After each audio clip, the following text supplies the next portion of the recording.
कि जनाब हमारे बारे में जो परसेप्शन है अफगानिस्तान में हम क्या करते हैं, और उन्होंने बड़ा माइल्ड लफ्ज इस्तेमाल किया कि परसेप्शन है। अगर हमारे ऊपर तो बड़े संगीन इल्जामात लगते हैं, लेकिन डिप्लोमेटिक जबान में उन्होंने बड़ी अच्छी बात की।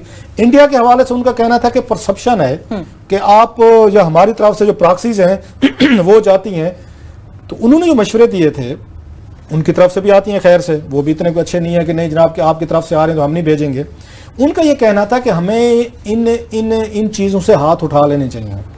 सही, जो उनका हम करेंगे नहीं, वो हम करना नहीं चाहते या हमें करने नहीं दिया जाता। That's another debate. Nawaz Sharif साहब अगर आज कुछ कश्मीर पे ठीक है बात कर रहे होंगे, लेकिन जब तक कोर इश्यूज दुनिया हमारे से भागती जा रही है जो हमारे पाकिस्तानी कंसर्न नहीं है, शायद होना नहीं चाहते। आज मतलब मैं आपको जर्मनी की मिसाल दूं कि आज वहाँ ब्रसल्स में वहाँ पे क्या हुआ है, वहाँ पे गए हैं, अगेन अफगानिस्तान पे मीटिंग हो रही थी, उसमें जो अगर इंडियन जो हैं उन्होंने जाके यही बात की है कि जनाब कि हमें अफगानिस्तान के साथ पाकिस्तान ट्रेड नहीं करना दे रहा। हर जगह जहां पे भी दुनिया में कोई भी इनका अगेन आजकल जो हमारे साथ बड़ा एक इनका डेंजरस खेल हो रहा है कि जो भी यहां से जाता है अफगानिस्तान से, इंडिया से या इधर उधर से, वो जाके यही कहता है जी पाकिस्तान से वो हो रही है, दहशतगर्दी हो रही है। अब जर्मन एम्बेसडर का मैं उनका पढ़ा था, उन्होंने भी उनको सपोर्ट कर दिया कि इंडिया ठीक कह रहा है। इसके बाद उनके रशियंस पहले कह चुके हैं कि हाँ जनाब कि इंडिया का स्टांस ठीक है। आज श्रीलंका ने कह दिया है इंडिया का स्टांस ठीक है। इससे पहले नेपाल, आपका अफगानिस्तान, वो कह चुके हैं इंडिया ठीक कह रहे हैं। अमेरिकन हैं क्योंकि हमारे उनके साथ एक बड़ा लंबा एक रिलेशनशिप है, हमारे उनसे मफादात भी अटैच हैं। उन्होंने कहा जनाब कि आप देख लें दोनों एक दूसरे को मुल्क, जॉन कैरी का कुछ और बयान है और उनके सूजन राइस का कुछ और बयान है। अगर दोनों को इकट्ठे आप उनको रखें तो साफ लगेगा कि गुड कप बैड कप खेला जा रहा है। जॉन कैरी जो है हमारे साथ वो गुड कप खेल रहे हैं और वो सूजन राइस जो है वो बैड कप खेल रही हैं।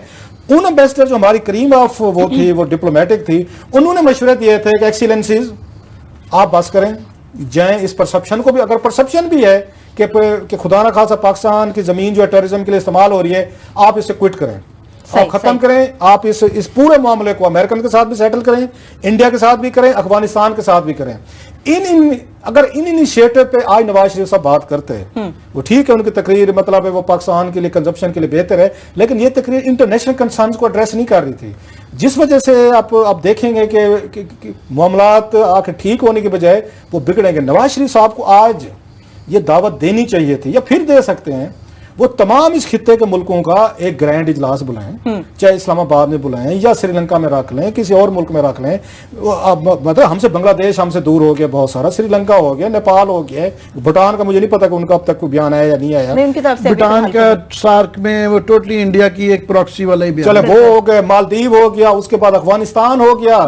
मेरा ख्याल है हमें मियाँ साहब को उस आर्टिकल को इनको पढ़ाए, उनको समझाए, उसकी रोशनी में हमें एक नई पॉलिसी की जरूरत है। एक हमें सिक्योरिटी पॉलिसी चाहिए, हमें एक नई फॉरेन पॉलिसी चाहिए। मियाँ साहब को इनिशिएटिव लेना चाहिए। मास तकरीरों से अपने हमारे स्टांस को रिपीट करने से मामला हल नहीं हो के पहले हम रीजनल लेवल पे आइसोलेशन का शिकार हुए, मैं नाम बता रहा हूं, अब हम इंटरनेशनल लेवल पे हो रहे हैं। भी तो करें ना क्लासेस साहब, ये लोग तस्लीम भी तो नहीं करते। आमिर साहब आप भी इस बात से इत्तेफाक करेंगे कि इनकी जानिब से सत्ताज अजीज साहब हो या कोई भी हो, वो आके ये कह देता है कि ये जो आइसोलेशन की बातें की जाती हैं ऐसा खुदा ना खास्ता कोई चक्कर नहीं है। मैं इसी बात को 2-3 और जावियों से भी करना चाहूंगा।